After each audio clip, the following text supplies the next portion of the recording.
Afternoon or good morning to everyone, depending on where you are in the world. I suppose good evening, for that matter. I'm Livia Kent. I'm the editor-in-chief of Psychotherapy Networker, and I am joined today in this conversation by Mark O'Connell, a good friend of the Networker, a presenter at our conference, and a psychotherapist in New York, who's also an actor and the author of the book, The Performing Art of Therapy: Acting Insights and Techniques for Clinicians. And we've invited today somebody we're really excited to speak to. I'm speaking for you, Mark, but I think you're excited too. Absolutely. Samara Bay, who is the author of the 2023, I'm going to read this so I don't mess it up, Penguin Random House bestseller, Permission to Speak: How to Change What Power Sounds Like, Starting with You. And you'll see at the bottom of the screen, we're offering an excerpt from this amazing book. You can go to the URL at the bottom of your screen, go to the QR code at the top of your screen, and get a taste of the book. If you want to know even more about the book, our latest issue of Psychotherapy Networker includes Mark's fabulous review of the book. So I encourage you to check that out. One more plug, and then I will stop plugging and get to the heart of the matter. If you're not a subscriber to Psychotherapy Networker magazine, we're offering a special subscription deal. Just go to the URL at the bottom, QR code at the top, and you can be a subscriber for just $12 a year, which is a pretty good deal for a really great magazine for therapists or any mental health worker. Samara, I mentioned your book. What is it? Who are you? You coach everyone from Hollywood celebrities to rising leaders in business and politics to high school girls who are ready to claim a new kind of leadership. You're an international speaker on the new power of sound, which is a question everything unlearning about what speaking in public is all about.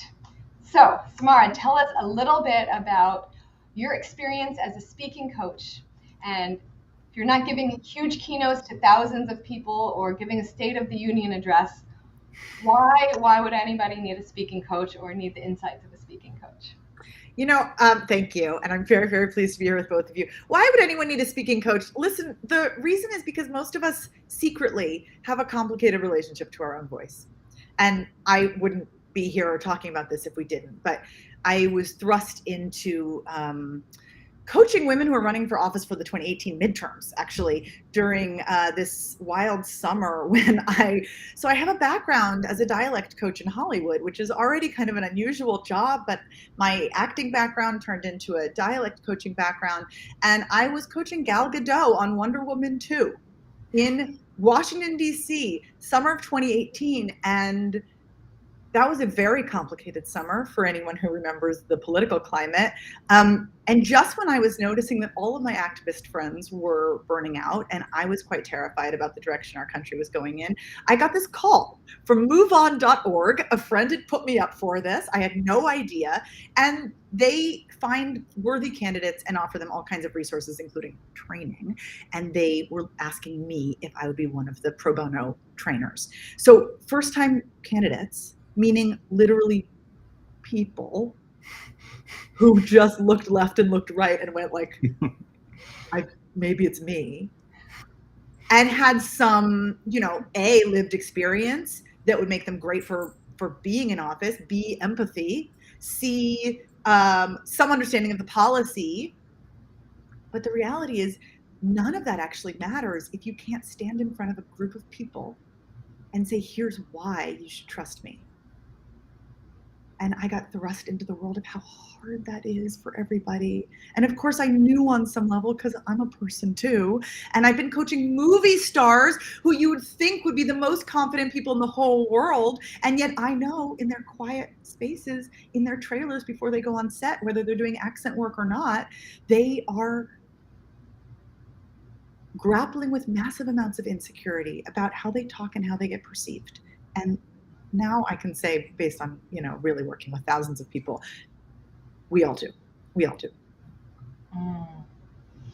You talk about taking up space vocally and emotionally. I think that's really, really beautiful. Let me clarify that. You talk about taking up space vocally and emotionally so you can make space vocally and emotionally for others. Um, I I make have to say, though, I'm sorry to interrupt. I have to say that is a Markism. Oh, that is a Markism. That is, he's not wrong, and that is there is a theme of that in the book, but I have never heard it said so well. And I was like, well, this is perfect because I was actually going to turn to Mark and say, Mark, tell me why that's important in the therapy room for the clinicians who are joining us. And by the way, I see you in the chat saying hello from all over the world: Pennsylvania, Morocco, Philadelphia, Virginia, New York. Hello. Keep writing to us in the chat. We have our eye on it. Hopefully we'll get to questions. But Mark, why do we need to take up space so we can make space as therapists? Yeah, well, the way I can answer that question is to acknowledge that to hear Samara talk about her work is even more kind of revelatory even than reading, because she's showing you and not just telling you what she's talking about. I just got my feet just grounded as you were talking, because you are showing us that you're a person, that the conviction that you have comes from a practice of ownership of yourself. It's a practice. And why is that important? Why is that practice important for therapists? Well, because we are inviting our clients, our scene partners, as I like to call them. We're inviting them to be, as Samara says in her book, whole human beings in front of other human beings. What is mental health if not to be a whole human being who can relate to another human being? And a huge part of being a human being is connecting to the implicit communication that our voices, our bodies. That's most of our communications, most of how we connect and relate to people. But therapists, to answer your question specifically, Livia, we don't talk about that. We don't talk about the therapist's voice or body. We talk about what we say. We don't talk about how we say it. And how we say it, if you listen to Samara speak, like I was saying, is it's healing. It models that it's okay to be a person, that it's okay to have your idiosyncrasies, that it's okay to have emotion and have a range of emotion as you're talking. And so when you're taking space, so if you're taking space by connecting to your own range of self, you're automatically, implicitly inviting the other person to do the same thing.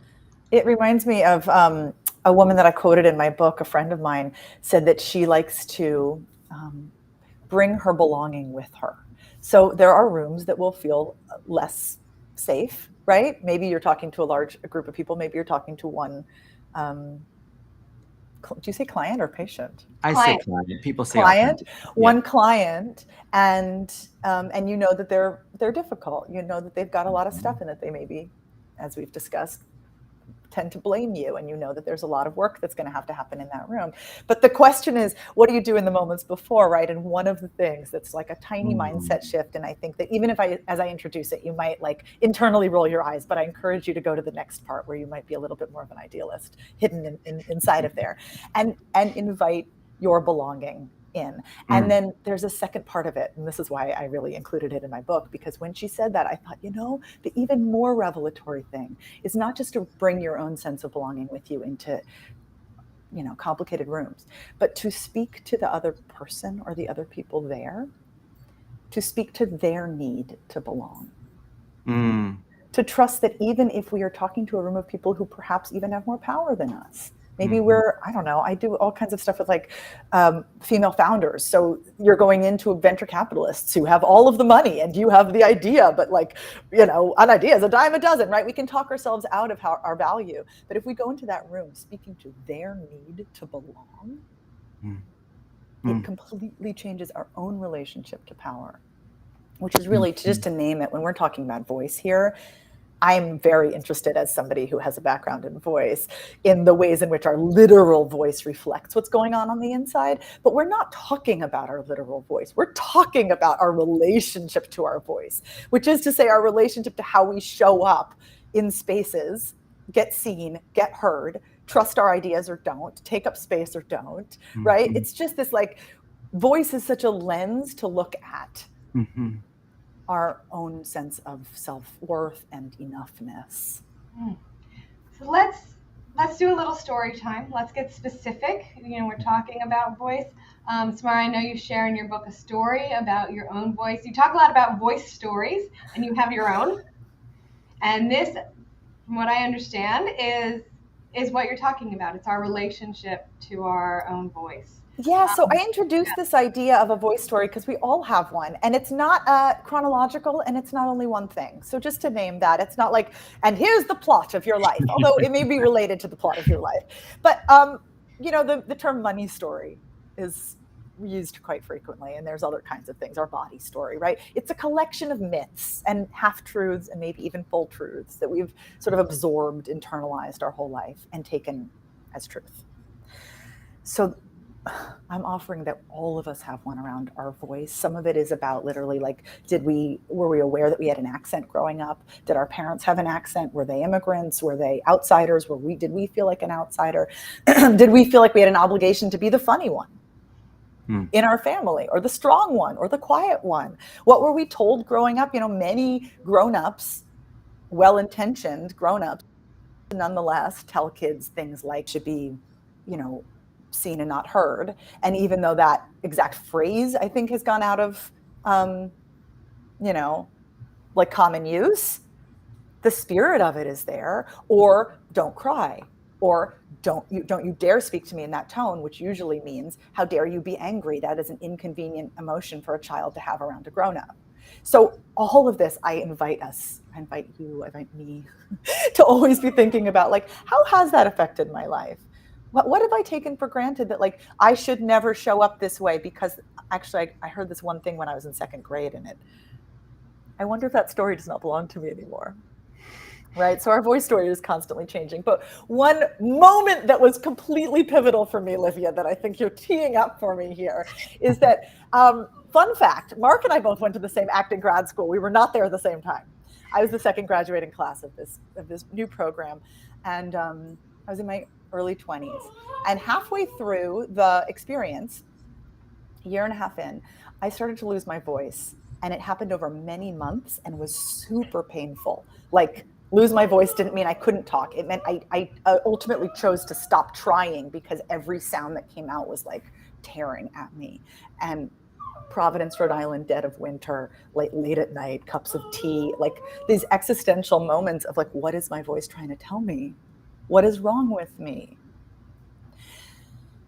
And I finally got myself to an ear, nose, and throat doctor who stuck a little, I know somebody in the audience has had this experience, stuck a little camera up my nose and down the back of my throat and got an image of my vocal cords. And you could tell from that there was little blisters, which is a telltale sign of vocal nodules. And I got to class that day. I had missed the morning session. I got back to class, and the gentleman who ran the whole program stopped everything when I walked in, and he said, "So, what's the diagnosis?" And I said, as audibly as I possibly can, you know, through the pain, vocal nodules, apparently I have to vocal rest. And he said, yeah, just as I thought, bad usage.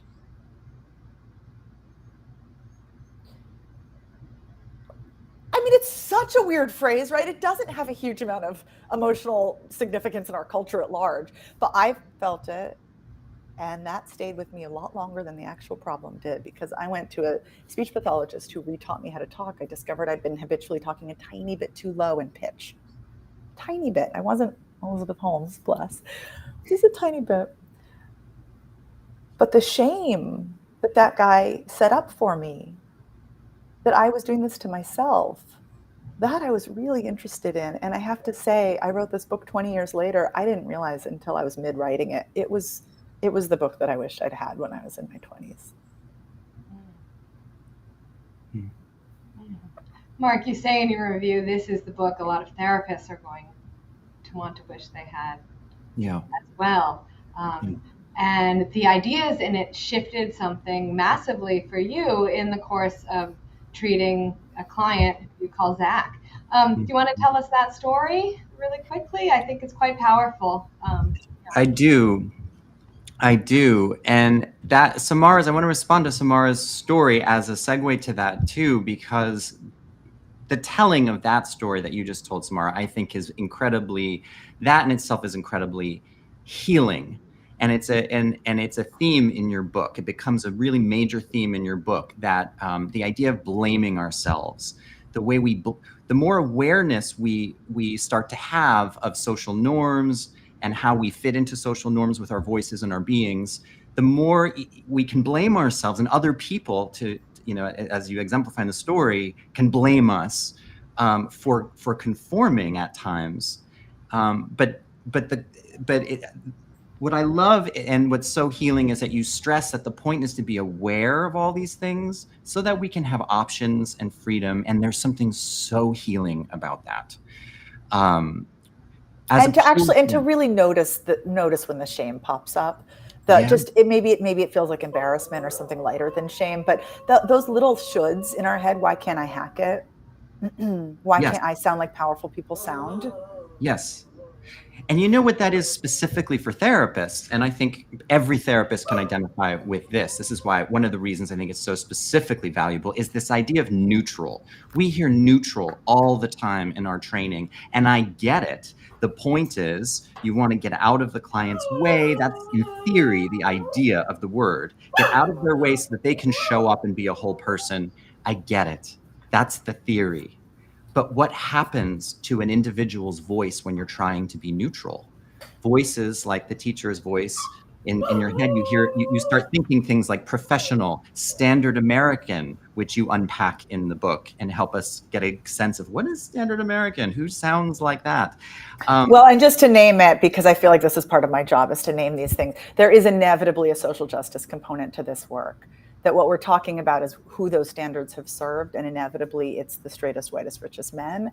And even they, I'm married to a straight white man, I love him.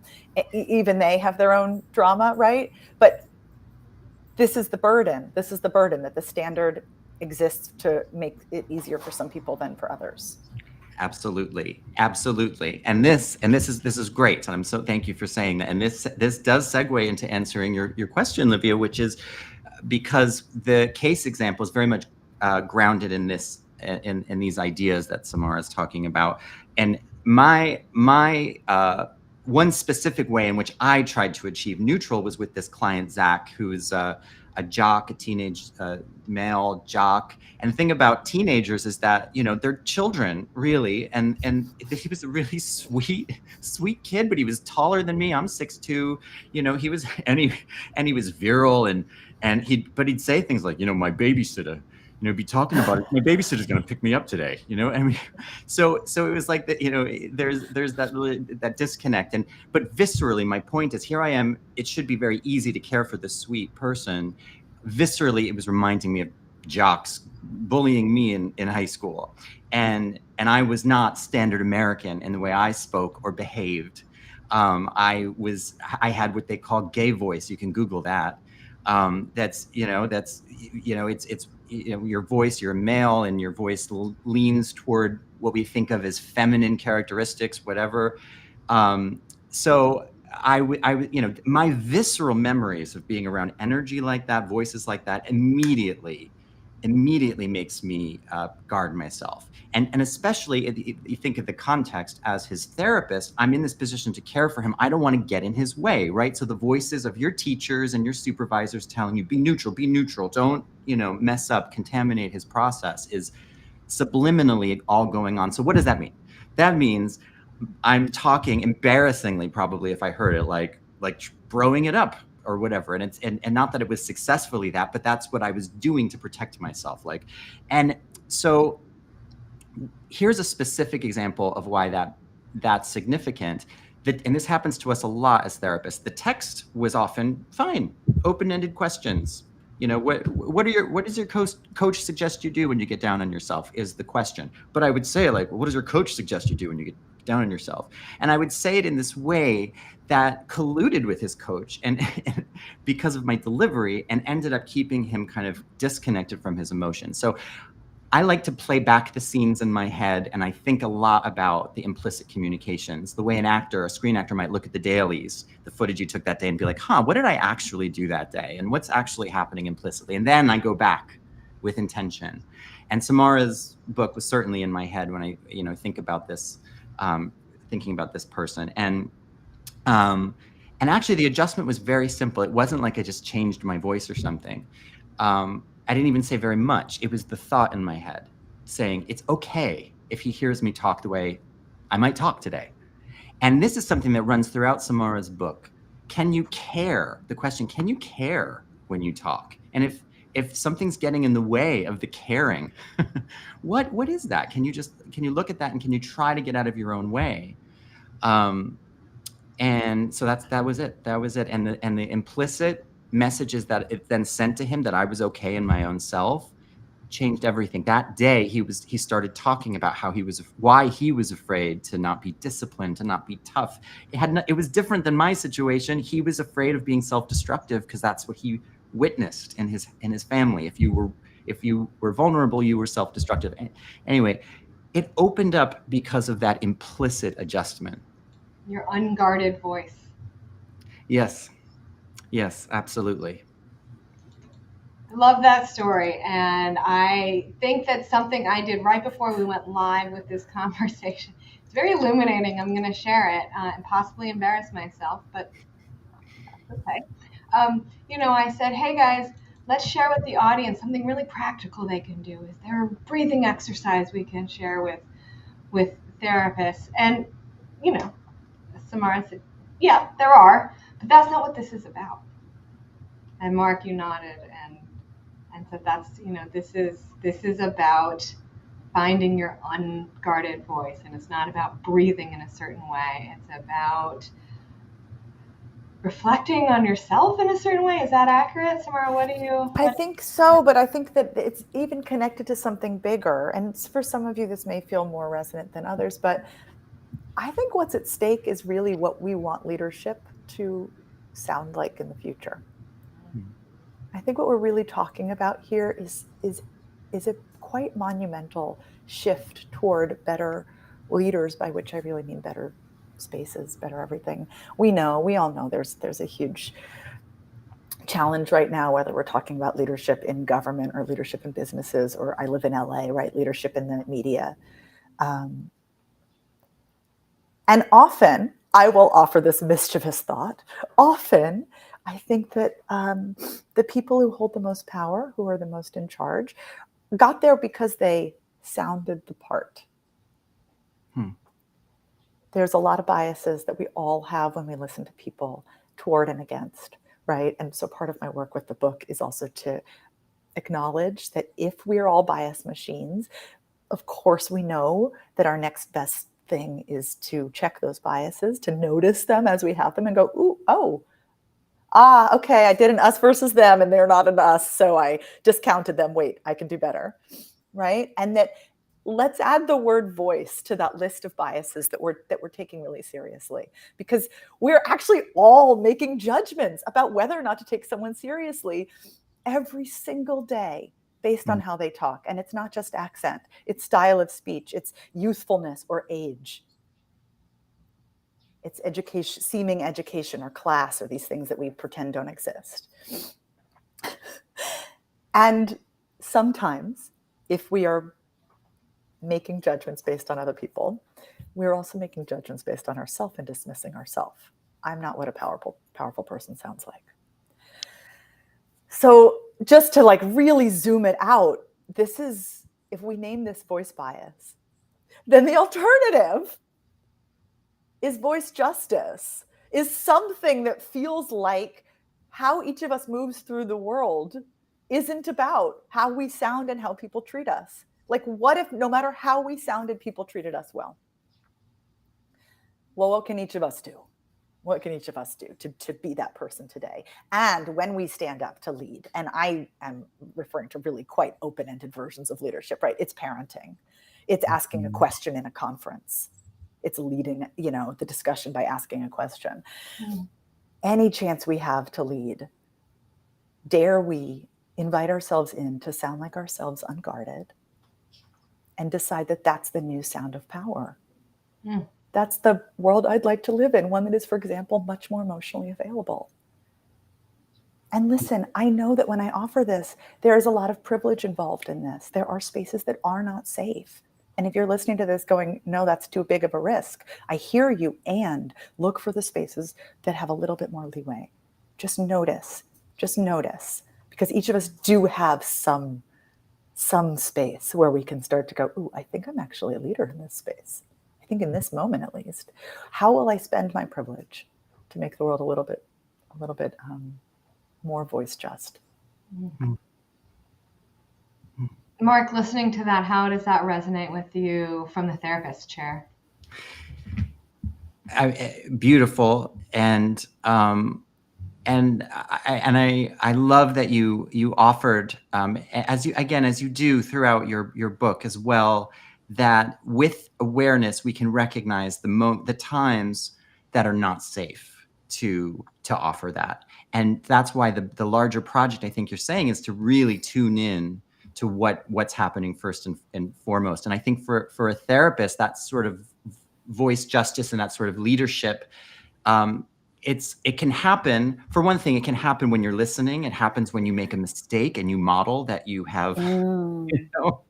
By the way, let's just call out Livia did that gorgeously a few minutes ago, talking about our pre-conversation. That is a leadership move. That's What Livia leadership. just did, Exactly. A deliberate choice to be vulnerable. Absolutely. I see you. That was beautiful. You gave us all permission. Absolutely. And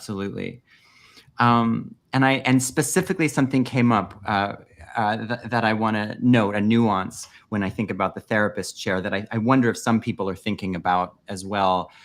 When you're working with someone who's experienced a lot of trauma, any kind of trauma that involves some kind of violation, that where there's fear of showing up fully, and there needs to be a great deal of repair and healing, you might find yourself as a therapist in response to that person guarding your own voice, and maybe there's a good reason for that, because maybe you're showing it's okay at times to also be guarded, and I'm modeling that, and that can be leadership as well, saying, you know what, I recognize implicitly and explicitly that it's not safe to go there right now.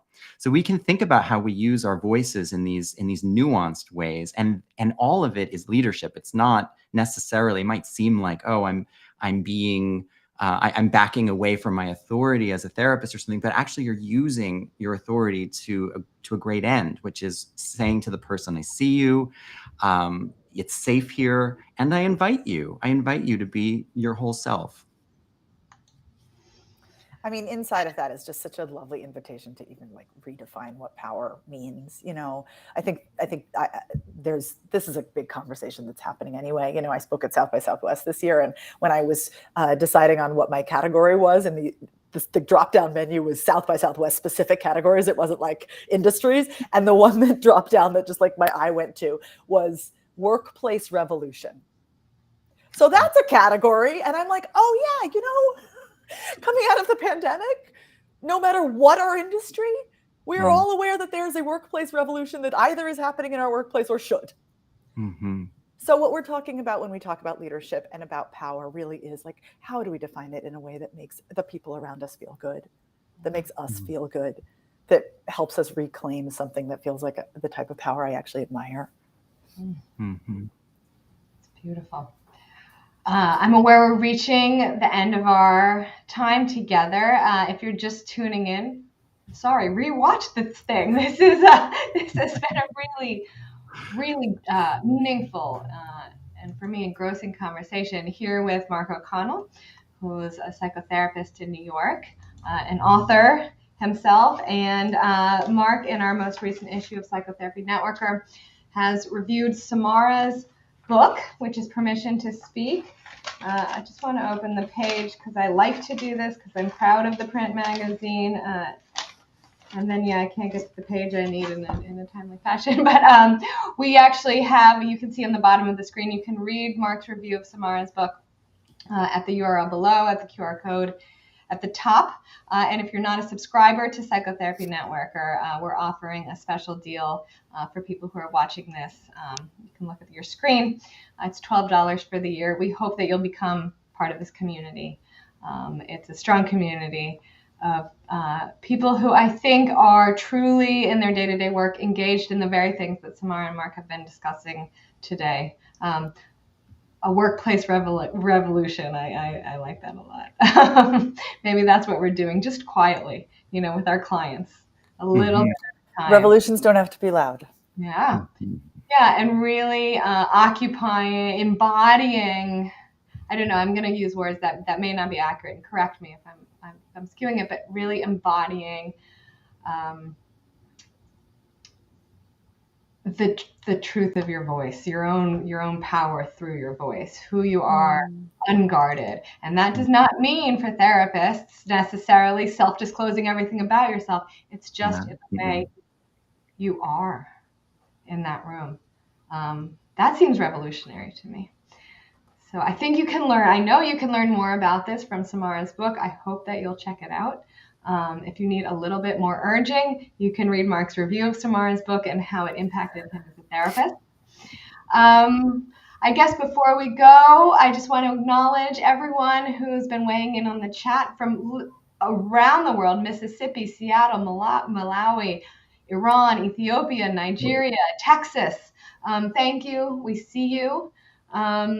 And Kelly is wanting to thank you for this discussion, the two of you. She says, may more people think progressively and act courageously in how we need to heal and lead for a better future. Those aren't my words. Those are the words of Kelly Jean Strateski. Sorry if I have misread your name. Those are beautiful, and it seems to me a really good place to leave at least me off. And I want to, Samara, offer you a chance to, what would you like to leave our audience with? Well, I really appreciate that, Kelly, and everybody who's here from around the world. I guess if you want to reach out to me, you can DM me on LinkedIn. But also, I want to offer. We were discussing ahead of time. Sometimes it really does come down to, well, what can you do in the few minutes before you walk into a room, just to get yourself into more of this sort of open and permission-y state. And I have a free warm up. It's like 5 minutes. It's very accessible on my website, which is samarabay.com. And if you do a /, the / is goodies, GOODIES, samarabay.com/goodies, and just take that and use it. And I hope it's useful. Thank you so much to both of you. I hope to hear from you both more. Again, I'm going to do this one last time. If you're not a subscriber to the magazine, please do. You'll not only get something in print, you'll get lots of things online that you can access daily from our website, conversations like this one that will enhance your practice as a therapist, but also your thinking as a human and a person. And thank you to the both of you. Thank you. Thank you so much.